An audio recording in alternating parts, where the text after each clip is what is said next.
Hey, if you wonder how we can update firmware of your Sennheiser Accentum Wireless, all you have to do is just to download this Sennheiser Smart Control application, and then when you open this up, you will actually get notification about the firmware update. So it's just right here. If for some reason you don't have this notification, you can also try to go into the settings, and as you can see at the top, we can also find this notification. So you have to just click on the install button.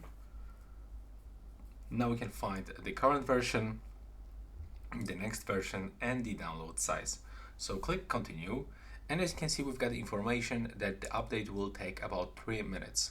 So we have to actually clip our smartphone and the headphones close to each other, and now we have to just click to download and install firmware. So now we just have to wait for this downloading and the installation process.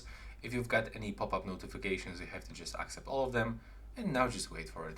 And that's all for this video. Right now, please subscribe.